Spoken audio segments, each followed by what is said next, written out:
ना तो इस तरह का क्वेश्चन कभी पूछिएगा ही नहीं। और एक और फंस जाता है, सबसे ऊंचा बांध टिहरी बांध है या फिर भाखड़ा नांगल है, दोनों अपने अपने जगह पे सही है, दोनों की कैटेगरी है। समझते हैं, देखिए उत्तराखंड जो है ये उत्तर प्रदेश से टूट के सन 2000 में अलग हुआ था। उत्तराखंड को बेसिकली दो भागों में बांट सकते हैं। इसका पूर्वी भाग थोड़ा सा छोटा है जिसे कुमायूं कहते हैं, और इस साइड का भाग थोड़ा बड़ा है, गढ़वाल कहते हैं। गढ़वाल जो एरिया है यहाँ बहुत से बड़े बड़े हिमानी का मतलब होता है ग्लेशियर, जहाँ पे बर्फ के पहाड़ होते हैं उसे ग्लेशियर कहते हैं। वहां से कई नदियों का उद्गम होता है। अब इन ग्लेशियर यानी पहाड़ों के ऊपर से बर्फ कहाँ जाता है, तो जैसे जैसे ऊंचाई बढ़ती है प्रत्येक 165 मीटर ऊंचा जाने पर 1 डिग्री टेम्परेचर में कमी आने लगती है। ये कमी क्यों आती है ये एक अलग टॉपिक है। बस इतना समझिए कि जब आप जमीन पे रहते हैं तो आपको कई जगह से उष्मा मिलती है। सीधे सूरज से मिलता है, इधर का दीवार गर्म, इधर का दीवार गर्म, हवाएं गर्म, नीचे का जमीन गर्म, तो कई ओर से हवा गर्मी आते रहता है, तो आपका टेम्परेचर ज्यादा रहता है। जैसे जैसे आप ऊपर जाते हैं तो जो नीचे की अगल बगल का वातावरण था वो तो छूट गया, अब केवल आपको सूर्य की गर्मी मिलती है, इसलिए ऊपर जाने पर टेम्परेचर घट जाता है। टेम्परेचर घटने से जो हवा की नमी होती है, जैसे नमी हमेशा हवा में बरकरार रहती है, गर्मी में दिखता नहीं है, ठंडी में दिखता। हम जब सांस छोड़ते हैं ना तो ठंडी में वो नमी दिखने लगती है, गर्मी में नहीं दिखता है। वही नमी इन पहाड़ों से टकरा कर एक बर्फ का स्रोत बना देती है, और वही नीचे से पिघल कर नदियों का उद्गम स्रोत बन जाता है। तो नदियों का उद्गम स्रोत पहाड़ी का हिमानी यानी ग्लेशियर होता है। अब जरा ध्यान से समझिए, गंगा इस तरह से निकलती है। ये हम दो इमेज बनाएंगे, इसमें पूरा जगह नहीं लिखे हैं ताकि कॉम्प्लिकेटेड होगा, आपको समझने में दिक्कत हो जाएगी। जबकि अगर आप दूसरा इमेज देखेंगे तो उसमें हम सारी नदियों का नाम वगैरह लिख दिए, इसको हम आपको स्क्रीनशॉट लेने का टाइम दे देंगे। अब यहाँ समझिए, सबसे पहला जो एक जगह है उसका नाम है बद्रीनाथ। उस बद्रीनाथ में एक जगह है संतोपत हिमानी। बद्रीनाथ के संतोपत हिमानी से एक नदी निकलती है जिसका नाम है धौली गंगा, विष्णु गंगा, और एक साइड से आती है धौली गंगा। तो धौली गंगा और विष्णु गंगा दो नदियां हैं। ये दो नदियां आपस में आके मिल जाती है विष्णु प्रयाग में। प्रयाग का मतलब होता है मिलन स्थल। तो विष्णु गंगा और धौली गंगा आके मिलती है विष्णु प्रयाग में, और यहाँ इनकी गहराइयां बराबर हो जाती हैं लगभग। जब दो नदियों के मिलने के वक्त में गहराई बराबर हो जाए तो उन नदियों का नाम चेंज कर दिया जाता है। यदि एक की गहराई ज्यादा दूसरी की गहराई कम तो नदी गहरी वाली नदी के नाम से ही नदी आगे बढ़ेगी। तो यहाँ लगभग गहराई बराबर हो जाती है विष्णु प्रयाग में, तो नाम बदलकर इस रेड वाली नदी का नाम रख दिया जाता है अलकनंदा नदी। यहाँ से यहाँ तक ये रेड वाली नदी है अलकनंदा नदी। अब इसको ओवरव्यू में समझिए। अलकनंदा आगे बढ़ती है, आगे जाकर एक नदी आके मिलती है जिसका नाम है नंदाकिनी नदी। मंदाकिनी अलग है और नंदाकिनी अलग है। नंद लाला जो है नंदाकिनी नदी, नंदाकिनी नदी आके मिलती है, तो वो नंदाकिनी नदी कम गहरी है, अलकनंदा ज्यादा है, तो नंदाकिनी यहीं समाप्त हो जाएगी भूगोल के हिसाब से। अब ये भी जगह तो मिलन स्थल हो गया। मिलन स्थल को प्रयाग कहते हैं, चूंकि नंदाकिनी नदी मिली है इसलिए इसे कहते हैं नंद प्रयाग। नंद प्रयाग के बाद नदी और आगे बढ़ती है, तो यहाँ आगे बढ़ती है तो एक और नदी आके मिलती है पिंडार नदी। पिंडार नदी जहाँ आके मिलती है उसे कहते हैं हम लोग कर्ण प्रयाग। तो कर्ण मतलब प्रयाग में पिंडार नदी आगे मिल गई। अलकनंदा जो है कहती है भाई तुम कम गहरा हो, तुम यहीं खत्म हो जाओ, आगे हम ही बढ़ेंगे। अलकनंदा आगे बढ़ती है तो एक और नदी आके मिल जाती है, वो नदी निकलती है केदारनाथ से। ये वाली निकली थी बद्रीनाथ से। उस नदी का नाम है मंदाकिनी नदी। ये मंदाकिनी नदी आके इसे मिलती है, ये जाके मिल जाती है यहाँ पर। मंदाकिनी कम गहरी, ये ज्यादा गहरी, इसलिए मंदाकिनी यहाँ समाप्त। अब ये मिलन स्थल है, इसका भी नाम प्रयाग रहेगा, तो इसका नाम हो जाता है रुद्र प्रयाग। रुद्र प्रयाग से नदी फिर आगे बढ़ती है, अभी भी अलकनंदा, इस रूट में बहुत गहरी है अलकनंदा। अब यहां से आती है उत्तर काशी जिला से। उत्तर काशी के पास एक जगह है गंगोत्री। अब गंगोत्री के पास एक एक्यूरेट पॉइंट की बात करेंगे तो वो है आपका गोमुख। वहां से एक नदी निकलती है जिसका नाम है भागीरथी नदी। ये भी बहुत बड़ी नदी है। उत्तराखंड के लोग मुख्य रूप से इसी को गंगा मानते हैं, ये वाले साइड को, ये उसकी सहायक समझते हैं। तो भागीरथी निकलती है, तो इस भागीरथी के बीच में एक नदी आके मिल जाती है भिलांगना। छोटी सी नदी कहती है भागीरथी चला यहीं पे खत्म हो जा। भिलांगना इसको लेके आगे बढ़ जाती है, और भागीरथी भिलांगना को लेके आगे बढ़ जाती है, और भागीरथी जाके इस अलकनंदा में मिलती है देव प्रयाग के जगह पे। और यहाँ पर दोनों की गहराई लगभग बराबर हो जाती है, तो इसका नाम हो जाता है गंगा। अब आप बताइए, गंगा तो इतनी नदियों से मिल के बना है, अब इसको याद करना बड़ा टफ है, तो उसको तरीका समझिए याद करने का। देखिए, विष्णु भगवान थे, इन्होंने अवतार लिया, तो कृष्ण भगवान का अवतार लिए थे ये। तो बचपन में कृष्ण भगवान का नाम क्या था? यशोदा का नंदलाल, नंदलाल। तो विष्णु भगवान क्या बने? नंदलाल बने। और ये जब बचपन में थे, आगे बढ़े, तो ये हमेशा इनके कान में बाली रहता था। आप देखेंगे कृष्ण भगवान कान में बाला पहनते थे और गले में उसके बाद रुद्राक्ष की माला। तो लाइन से याद रखिएगा, विष्णु भगवान से याद रखेंगे विष्णु प्रयाग, नंद लाला से याद रखिएगा नंद प्रयाग। कान में बाली पहनते थे तो कर्ण प्रयाग, गले में रुद्राक्ष की माला रखते थे तो रुद्र प्रयाग। और जब इतना चीज कर देते थे तो कृष्ण भगवान का जो रूप हो जाता था वो एक देव की रूप हो जाता था और उनकी वाणी देव की वाणी हो जाती थी। अकेले महाभारत निपटा दिए फाइल अकेले, इन्हीं की तो मतलब उपदेशों को गीता में रखा गया है। तो लास्ट में वो किसका रूप ले लिए? देव का रूप ले लिए। यही 5 प्रयाग है जिसे हम पंच प्रयाग कहते हैं, जो हिंदू धर्म के हिसाब से ये पंच प्रयाग घूमना बहुत ही शुभ माना जाता है। उसे अपने जीवन में ये पंच प्रयाग घूमना चाहिए। तो कौन प्रयाग हो गया आपका?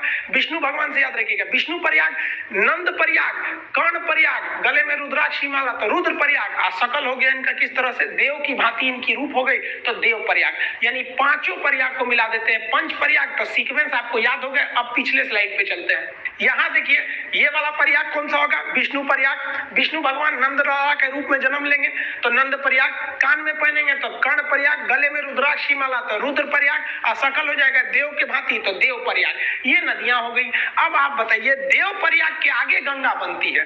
तो बीपीएससी में क्वेश्चन पूछा था कि ये भागीरथी तथा अलकनंदा का संगम कहाँ होता है? तो वो होता है आपका देव प्रयाग में। समझा गया? अब इसको एक बार दोबारा समझते हैं। संतोपत है, हिमानी है बहुत बड़ा, वहां से निकलती है धौली गंगा, विष्णु गंगा। कहाँ मिलेगी? विष्णु प्रयाग में। नदी का नाम हो जाएगा अलकनंदा। अगली नदी नंद प्रयाग, नदी का नाम रहेगा नंदाकनी और जगह का नाम हो जाएगा नंद प्रयाग।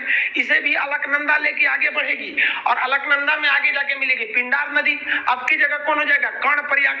अलकनंदा फिर आगे बढ़ेगी, मंदाकिनी को ले जाएगी अपने साथ, मंदाकिनी को ले आके मिलाएगी तो हो जाएगा रुद्र प्रयाग। गले में रुद्राक्ष की माला हो गई। अब कृष्ण भगवान के पास यही सब तो चीजें थी, अब देव का रूप ले लेंगे। यहाँ पे भागीरथी आएगी अपने साथ भिलांगना को मिलाते हुए और मिल जाएगी देव प्रयाग में, और यहाँ से बन जाएगी गंगा। तो देखिए, गंगा तो भाई साहब निकलती ही नहीं है, गंगा नदी बनती है इतनी नदियों से मिलकर। तो अगर आप ग्रुप डी खलासी चपरासी गैंगमैन सफाई कर्मी का एग्जाम देते हैं तो गंगा कहाँ से निकलती है? तो मार दीजिएगा भाई साहब उत्तरकाशी जिला के गंगोत्री के समीप गोमुख से। लेकिन अगर आप बड़े एग्जाम को देते हैं कमीशन लेवल का, पीसीएस यूपीएससी लेवल का, तो इतने छोटे लेवल का वो क्वेश्चन ही नहीं पूछेगा गंगा निकलती कहाँ से, क्योंकि उसको पता है कि भाई साहब गंगा निकलती नहीं है। गंगा एक बहुत बड़ा नदियों का एक पैटर्न है, ड्रेनेज पैटर्न है जिसे समझना पड़ेगा। इसमें हम इन नदियों को लिख दिए हैं। यहाँ पे जो घेरे हुए हैं ये प्रयाग है, विष्णु प्रयाग, नंद प्रयाग, कर्ण प्रयाग, रुद्र प्रयाग, देव प्रयाग, और ये नदियों का नाम लिख दिया है। एप्लीकेशन में जब इसी को पढ़ाएंगे तो इसमें हम आपको याद, क्लास में जैसे याद करा देते तो उसको याद करा देंगे। आप यूट्यूब पे याद थोड़े कराएंगे बैठा के आपको, और इसका पीडीएफ और नक्शा में हम आपको इसको भरवाते थे। याद करिए, जब उत्तराखंड का नक्शा मतलब मैप के क्लास में पढ़ाते थे तो ये तो पूरा चीज आपको बता देते थे। अब इसमें 2-3 चीजें अलग से आप जान लीजिए। भिलांगना नदी जैसे आके भागीरथी से मिलती है तो इसके संगम के समीप ही बनाया गया है टिहरी बांध। अब ये टिहरी बांध में पानी बहुत भयानक लग जाता है और इस टिहरी बांध पर खतरा होता है, इसलिए टिहरी बांध के पीछे एक सपोर्ट के लिए एक और बांध है जिसका नाम है कोटेश्वर बांध। तो टिहरी बांध किस पर है? भागीरथी नदी पर बनाया गया। इसके सपोर्ट के लिए कोटेश्वर बांध बनाया गया। जब भी बड़े बांध बनाए जाते हैं तो उसके सपोर्ट के लिए पीछे भी रहते हैं। जैसे भाखड़ा बांध बहुत बड़ा बांध है तो उसके पीछे एक और बांध है नांगल बांध। तो भाखड़ा अलग है, नांगल अलग है, ऐसे मिला के पढ़ देते हैं तो भाखड़ा नांगल एक लगने लगता है। अब दोनों बांध की कैटेगरी अलग है, दोनों में कौन ज्यादा ऊंचा है उसको समझिए। देखिए, उत्तराखंड का जो टिहरी बांध है ये तो भागीरथी पर स्थित है, और पंजाब का जो भाखड़ा नांगल बांध है वो किस पर है? सतलज नदी पर।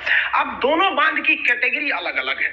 ये बांध 260 मीटर है ऊंचा, कहीं कहीं आपको 255 देगा, तो 260 मीटर ऊंचा है, तो ये जेन्युइन है ऊंचा है। ये वाला बांध जो है वो थोड़ा कम ऊंचा है, 225 मीटर ही ऊंचा है। लेकिन दोनों बांध की कैटेगरी अलग अलग है।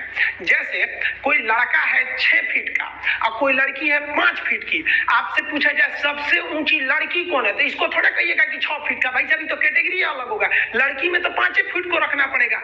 लेकिन कह दे कि इन दोनों में सबसे ऊंचा इंसान कौन है, तो भाई लड़की भी इंसान, लड़का भी इंसान, तब आप कहिएगा कि नहीं 6 फुट वाला ही है। तो यही एग्जाम में पूछता है कि सबसे ऊंचा ग्रेविटी बांध कौन सा है। तो देखिए इस बांध की जो कैटेगरी है वो ग्रेविटी कैटेगरी का है और ये बांध की कैटेगरी अर्थ फिलर है। ये बांध जब पढ़ाएंगे ना तो उसमें हम आपको बता देंगे कि बांध कितने टाइप के होते हैं, आर्क बांध कौन सा होता है, ग्रेविटी कौन से कई टाइप के बांध होते हैं। तो कैटेगरी के हिसाब से पूछता है ये कि सबसे ऊंचा गुरुत्व यानी ग्रेविटी बांध कौन सा है। तो भाई साहब ये 260 होने के बावजूद इसको आंसर नहीं देंगे क्योंकि इसकी कैटेगरी अलग है, ये तो उस कैटेगरी में है ही नहीं है जिस कैटेगरी का क्वेश्चन पूछ रहा है। तब आपका आंसर हो जाता है भाखड़ा नंगल बांध।